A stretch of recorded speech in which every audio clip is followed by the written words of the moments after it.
Chapter 7. Jesus heals the centurion's servant. Jesus raises from death the son of the widow of Nain. He praises John the Baptist as more than a prophet. A woman anoints Jesus' feet, and he forgives her sins. Now, when he had ended all his sayings in the audience of the people, he entered into Capernaum. And a certain centurion's servant, who was dear unto him, was sick, and ready to die. And when he heard of Jesus, he sent unto him the elders of the Jews, beseeching him that he would come and heal his servant.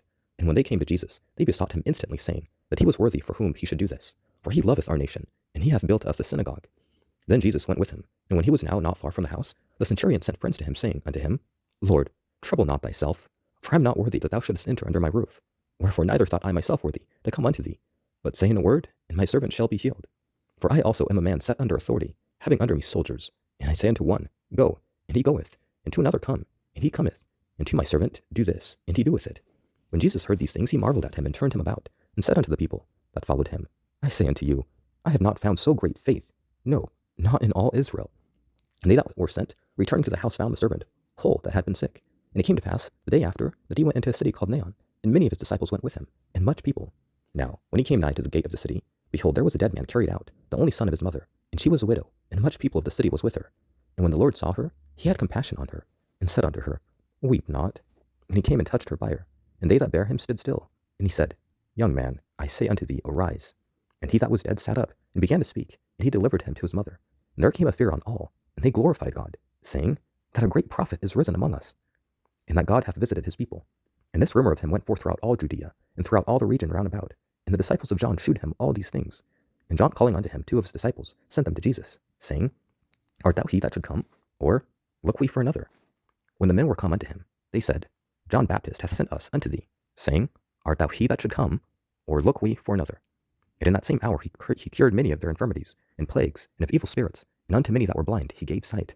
Then Jesus answering said unto them, Go your way, and tell John what things ye have seen and heard, how that the blind see, the lame walk, the lepers are cleansed, and the deaf hear, the dead are raised, to the poor the gospel is preached.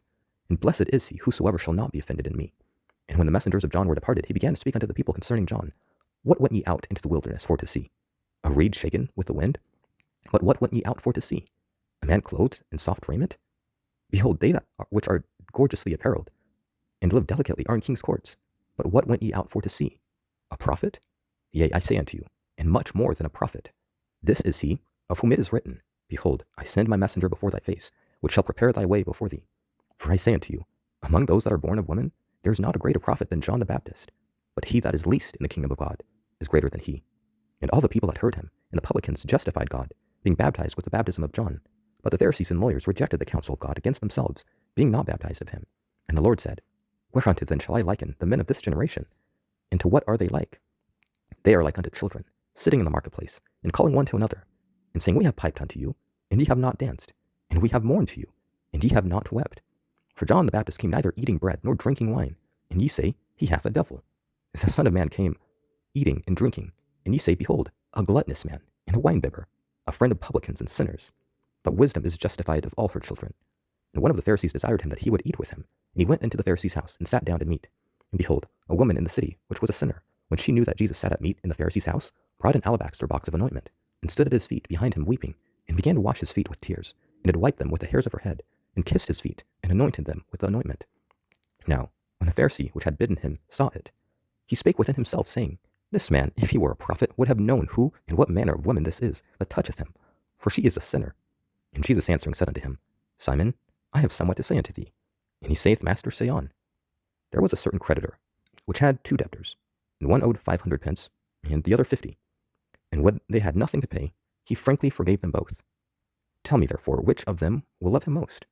Simon answered and said, I suppose he to whom he forgave most. And he answered unto him, Thou hast rightly judged.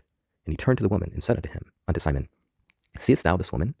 I entered into thy house, and thou gavest me no water for my feet, but she hath washed my feet with tears, and wiped them with the hairs of her head. Thou gavest me no kiss, but this woman since the time I came in hath not ceased to kiss my feet. My head with oil thou didst not anoint, but this woman hath anointed my feet with anointment. Wherefore I say unto thee, her sins which are many are forgiven, for she loveth much. But to whom little is forgiven, the same loveth little. And he said unto her, Thy sins are forgiven. And they that sat at meat with him began to say within themselves, Who is this that forgiveth sins also? And he said unto the woman, Thy faith hath saved thee. Go in peace.